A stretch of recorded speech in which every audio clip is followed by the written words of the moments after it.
Hello and नमस्ते साथीहरु, हजुरलाई स्वागत छ आजको मेरो एसपीटी ब्लगमा। बाल छैन जी मत भुक्न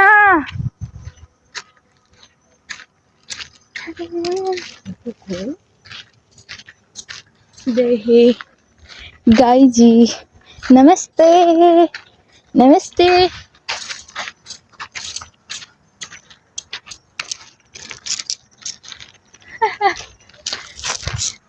त्यो बच्चालाई आइसकेको लो गाइस स्पेस फुल भएको रहेछ तर त्यही भएर चाहिँ हामी एकछिन छुट्टिनु पर्यो।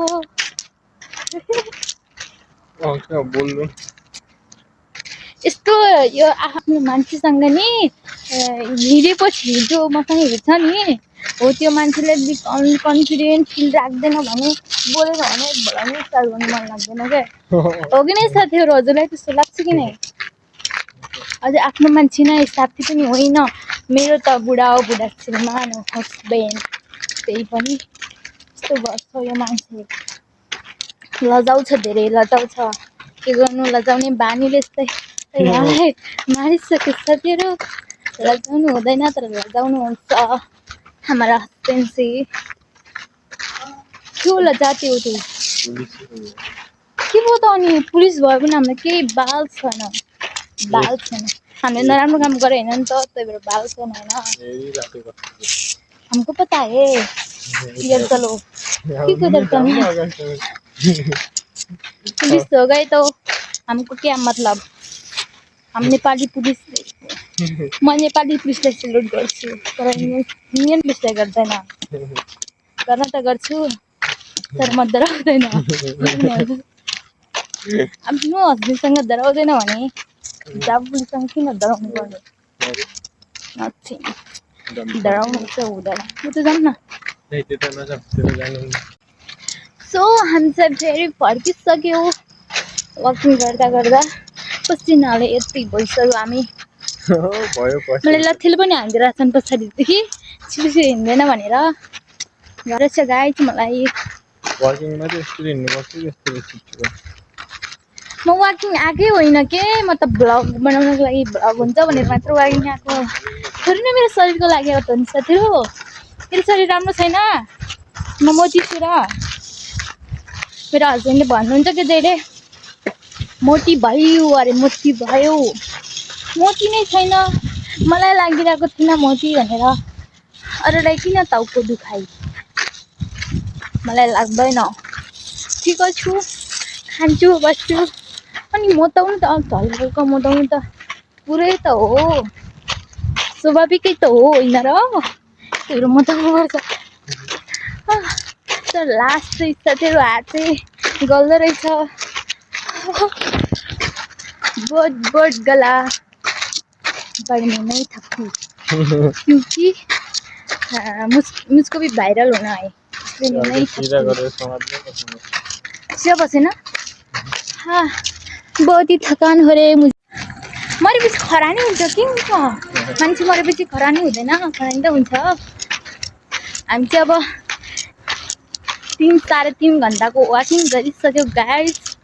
वाकिङ भन्दाखेरि के भन्नु, वाकिङ हिँड्ने हो, हिँड्ने यत्तिकै हिँड्ने वाकिङ जस्तै हो। अब चाहिँ हामी छुट्नु पर्ने हुन्छ साथीहरू। अब हामी चाहिँ भोलि कहाँ जाँदैछौँ भन्ने कुरा म हजुरलाई भ्लगमा देखाउने छु साथीहरू। हेर्दै गर्नु होला, प्लिज नछोड्नुहोला। अहिलेको लागि गुड नाइट, बाइ बाइ साथीहरू। बाइ गर्नु फिर्छ। A few moments later. So साथीहरू, म चाहिँ आज के भन्नु आएको भन्दाखेरि अब हामीले केही दिन अगाडि त हामीले क्यामेरा किनेको थियौँ नि त होइन। अब त्यो क्यामेरा किनिसकेपछि अब हाम्रो चलाउने ढङ्ग भएन कि अब क्यामेरा नि उस्तै थियो। त्यो चाहिँ म जान्दैन होइन साथीहरू, हामीले जान्दैन त्यो। अनि हाम्रो क्यामेराको चाहिँ यतिबाट डिस्प्ले गयो कि होइन, त्यसको सायद क्वालिटी राम्रो थिएन होला। हामीले त अब यो भुइँमा खसाल्ने अत्तर्ने हुन्छ त्यस्तो कहिले त्यो गरेकै थिएन होइन। यत्तिकैबाट भिडियो बनाउँदै ऊ भयो, डिस्प्ले गयो कि केही देखिएन क्यामेरामा। अनि हामीले चाहिँ किन देखिनछ भनेर अनि हेऱ्यौँ, चेक गऱ्यौँ, तर डिस्प्ले गइसकेको रहेछ होइन। अनि मैले चाहिँ त्यही भएर अब फोनबाट भिडियो बनाउनु पर्ने हुन्छ। यस्तो हुन्थ्यो कि क्यामेरादेखि पनि अब मेमोरीबाट निकाल्नुपर्ने होइन, निकाल्दाखेरि 2-3 घन्टा त लाग्दिने, एउटा भिडियोलाई 2-3 घन्टा लाग्दिने, अनि एडिट गर्न लाग्छ 2-3 घन्टा। अब सबै जानेकोले त अब छिटै हुन्छ होला, मलाई चाहिँ यस्तै हुन्छ, 2-3 घन्टा लाग्छ। भोइस गर्छु त भोइस गर्दाखेरि पनि लागिहाल्छ। त्यही भएर चाहिँ मैले केही दिन अगाडि चाहिँ भिडियो अपलोड गर्न पाएको थिएँ साथीहरू। अब चाहिँ म दिनदिनै गर्ने छु भन्ने मलाई आशा छ, गर्ने पनि छु। र यस्तो हुन्छ क्या, यो क्यामेराको क्वालिटीहरू राम्रो आएन भने, अनि त्यसपछि फेरि यो केही देखाउने चिजहरू यस्तो गर्ने कन्टेन्टहरू भएन भने चाहिँ यो भ्लग बनाउँछु भन्ने यो पुरै डाउन हुँदो रहेछ के, सोच नै डाउन तल गइहाल्ने रहेछ नि। म चाहिँ सायद 1 हप्ता होला, 1 हप्ता म केही भिडियो बनाएन। मलाई त भिडियो बनाउनै मन लागेन कि, त्यो क्यामेरादेखि बनाउँछु, अनि क्यामेरादेखि बनाए पनि राम्रो त हुन्छ, पछि फेरि एडिट गर्दा गर्दै अर्कै आइदिने कि, नराम्रो आइदिने। अनि त्यही भए पनि म्यानेज गरिरहेको थियो। त्यही भएर अब डिस्प्ले गइसक्यो होइन, डिस्प्ले गइसक्यो, हल्का हल्का भिडियो त हुन्छ तर खालि त्यो राम्रो हुँदैन। त्यही भएर चाहिँ निकाल्नलाई पनि 1-2 घन्टा लागिहाल्छ, धेरै टाइम लाग्छ।